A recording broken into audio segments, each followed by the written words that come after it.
Pernah nggak sih kamu punya ide yang keren banget atau pengetahuan yang mendalam, tapi pas coba dijelasin, orang lain malah bingung? Nah, dalam beberapa menit ke depan, kita bakal bedah tuntas gimana caranya mengubah ide-ide rumit itu jadi tulisan yang semua orang bisa ngerti dan nikmati. Oke, ini dia peta perjalanan kita. Kita akan bagi jadi 5 bagian utama. Pertama, kita bangun fondasinya dulu. Terus, kita siapkan cetak birunya, kita isi kotak perkakas kita, lalu kita mulai proses konstruksinya. Dan terakhir, kita lihat gimana caranya mengubah sesuatu yang kompleks jadi wow, menarik banget. Hayo ngaku, kita semua pernah kan di posisi ini? Niatnya mau berbagi ilmu, yang kita dapat malah tatapan kosong. Nah, masalah yang kelihatannya sepele tapi sering banget terjadi inilah yang mau kita pecahkan sama-sama hari ini. Yuk, kita mulai dari yang paling dasar. Di bagian pertama ini, kita akan melihat artikel ilmiah populer bukan cuma sebagai sekedar tulisan, tapi sebagai sebuah jembatan, alat komunikasi yang punya kekuatan super. Jadi, intinya tuh gini, artikel ilmiah populer itu punya dua kepribadian. Di satu sisi, dia harus seakurat dan seteliti seorang ilmuwan. Tapi di sisi lain, dia juga harus jadi pencerita yang asyik, yang bisa bikin data dan fakta terasa hidup dan gampang dicerna. Keren kan? Biar lebih kebayang, kita pakai sebuah perumpamaan ya. Anggap diri kamu itu bukan cuma seorang penulis, tapi seorang arsitek. Dan karya kamu itu bukan sekedar teks, melainkan sebuah jembatan yang kokoh. Jembatan yang dirancang dengan satu tujuan yang sangat spesifik. Nah, ini dia tujuannya. Tugas kamu sebagai penulis adalah menyambungkan dua dunia ini.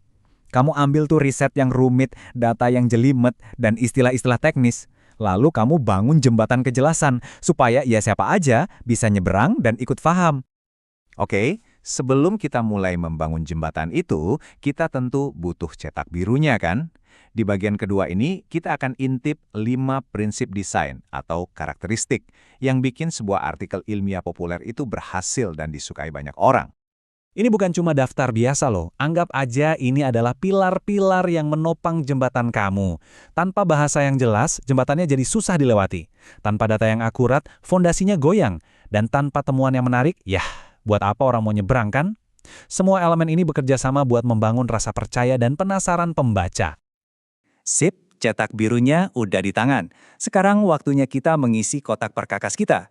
Bagian ini bahkan membekali kamu dengan alat-alat praktis, skill yang bisa langsung kamu pelajari dan pakai buat mulai menulis.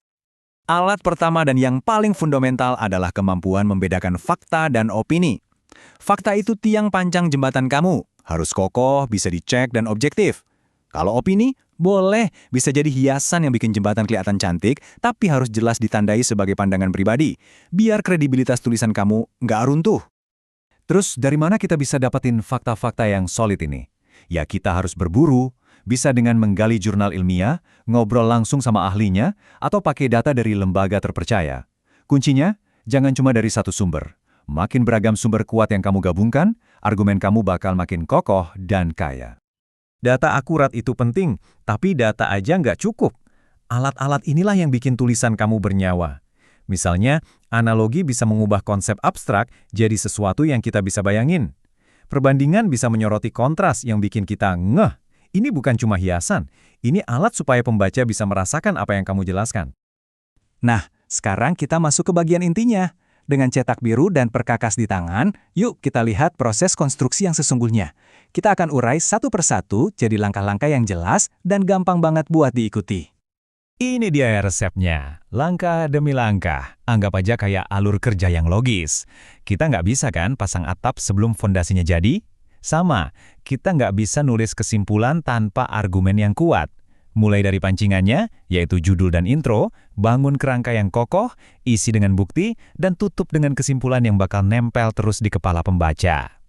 Oke, kita sudah mendekati ujung jembatan. Mari kita rangkum semuanya. Menulis artikel ilmiah populer itu lebih dari sekedar skill teknis loh. Ini adalah tentang menjalankan sebuah misi yang penting. Dan inilah inti dari misi kamu. Seperti yang tertulis di sini, tugasmu itu bukan menyederhanakan sains sampai maknanya hilang, tapi memperjelas kerumitannya. Kamu bukan sedang mendangkalkan ilmu, justru sebaliknya, kamu sedang membangun tangga supaya semua orang bisa ikut naik dan mencapai pemahaman yang lebih tinggi. Kamu menerangi jalannya, bukan meratakannya. Jadi, aku akan tinggalkan kamu dengan pertanyaan ini. Kamu sekarang punya perkakas dan cetak birunya untuk membangun jembatan pengetahuan. Coba pikirkan, apa keahlian unik atau passion kamu? Ide penting apa yang selama ini terpendam, yang sedang menunggu untuk kamu bagikan dan jelaskan kepada dunia?